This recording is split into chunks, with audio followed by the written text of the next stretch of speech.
Just 3 months since our last forecast in October, COVID-19 deaths have doubled to over 2 million, with new waves of the virus peaking in many countries of the world.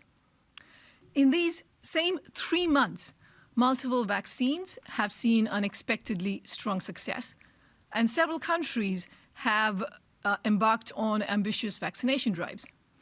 Now, much depends on the outcome of this race between a mutating virus and vaccines and the ability of policies to provide effective support until the pandemic ends.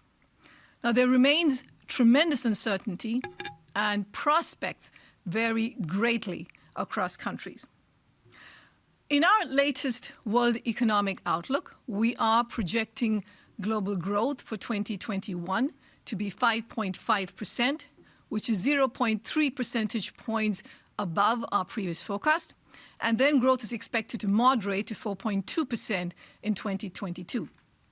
The upgrade is owing to positive effects that have come upon with the onset of vaccinations in many countries, and also because of the additional fiscal policy support that's been provided in some economies like the US and Japan. Now, the positive effects have been partially offset by the negative consequences of the raging virus in many countries and the containment measures that have had to be put in place to deal with it. Now, there is a great deal of uncertainty around this forecast. If we could have greater success on vaccinations, especially vaccine rollouts, if there is additional policy support provided, outcomes could improve. But on the other hand, if there is going to be a slowdown in vaccine rollouts, and if there's a premature withdrawal of policy support alongside a mutating virus, then that could certainly lead to worse outcomes. Now, if the downside risks were to realize, we could see a tightening of financial conditions, which could have a real negative impact on the economy at a time when debt is at record highs in many countries. Now, the projected growth that we see for this year follows a severe contraction in 2020. Now, even though the estimated collapse for 2020 is somewhat less dire than we had projected in October, the crisis in 2020 still remains the worst peacetime global contraction since the Great Depression. And because of the partial nature of the rebound, over 150 economies are expected to have per capita incomes that are below their 2019 levels in 2021. And that's expected to decline only modestly to around 110 economies in 2022. Now, at $22 trillion, the projected cumulative output loss over 2020 to 2025 relative to the pre-pandemic projected levels remains substantial. Now, the strength of the projected recovery also varies significantly across countries, with large differences in projected output losses in 2022. For instance, China returned to its pre-pandemic projected level in the fourth quarter of 2020, ahead of all major economies. The US is projected to surpass its 2019 levels this year, well ahead of the euro area. With advanced economies generally expected to recover faster, the progress made towards convergence over the last decade is likely to reverse.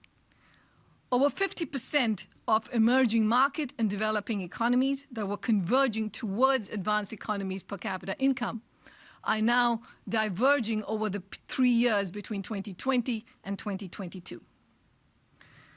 Oil exporters and tourism-dependent economies are being particularly hard hit, and their prospects look particularly severe given that oil prices still have a subdued outlook and cross-border travel is not expected to return fully anytime soon.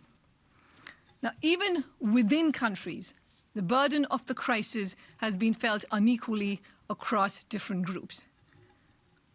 Workers with less education, youth, and women and those informally employed have suffered disproportionate income losses. Now, over 90 million individuals are expected to enter extreme poverty over 2020-21, reversing the trends of the past 2 decades. Now, if vaccines and therapies were to remain effective against the virus, we may be able to exit this crisis with less scarring than was feared and arrest the divergence in prospects that we now see across and within countries. However, that's not guaranteed unless we put in more, have more determined policy action. Firstly, all countries must accelerate the rollout of vaccinations. The international community must act quickly to make sure that vaccinations and the logistics of delivery of those vaccinations is available globally to address what is currently a deeply inequitous distribution of access to vaccines across the world. Now, this will require ramping up production and bolstering funding for the COVAX facility and for financing the logistics of vaccine delivery. Now, the health and economic arguments for this are just simply overwhelming. The new virus strains have made abundantly clear that the pandemic is not over until it's over everywhere. And we estimate that the benefit of more rapid progress towards ending the health crisis will add $9 trillion cumulatively to the global economy between 2020 and 2025, with benefits for all countries, including advanced economies, of around $4 trillion. Secondly, well-targeted economic lifelines should be provided to households and firms where the virus is surging to help maintain livelihoods and prevent bankruptcies of otherwise viable firms. Now, in countries where fiscal space is limited, spending should be prioritized for health and transfers to the poor. Now, once infections are durably declining and we have broadening immunity to the virus, we could think of gradually rolling back these lifelines so as to enable mobility of workers and to prevent the risk of having zombie firms that would then end up negatively impacting productivity. If policy space permits, these freed up resources could then be used to strengthen the recoveries. And there are many areas of priorities, including education spending, to correct the negative hit to human capital accumulation that's happened over the past year, digitalization to boost productivity growth, and green investments to create jobs and accelerate the transition to a new climate economy. A synchronized green public investment push by the largest economies with the fiscal space to do so can enhance the effectiveness of individual measures and boost cross-border spillovers through trade linkages. Thirdly, given the highly uncertain times we live in, financial stability needs to be ensured. Monetary policy should remain accommodative where inflation is not at risk, but at the same time paying close attention to containing the risks that will emerge with historically low interest rates and easy financial conditions. When pandemic measures are withdrawn, we are likely to see an increase in bankruptcies, which could have an impact on fragile banking systems.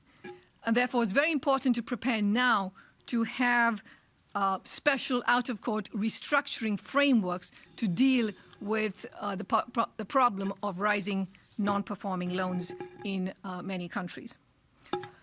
Now, because of this crisis, fiscal spending was needed. That increase in fiscal spending alongside the output collapse has raised debt levels to record highs in many countries. The fact that we have low interest rates and because we have growth now coming back in 2021, that should help stabilize debt levels in many countries. But it is very important for all countries to have medium-term fiscal frameworks that ensure the debt remains sustainable. Lastly, the international community needs to do more to help poorer nations. Now, the dramatic easing of monetary policy by major central banks have certainly helped by easing financial conditions for several developing countries. But there are others that are more severely constrained. and they will need help from the international community in the form of grants, concessional aid, debt relief, and in some cases, outright debt restructuring. They're confronted with an unprecedented global challenge. The international community must act now to ensure the pandemic is beaten back everywhere, the divergence in prospects across and within countries is reversed, and we build forward to a future that is more prosperous, sustainable, and inclusive. Thank you.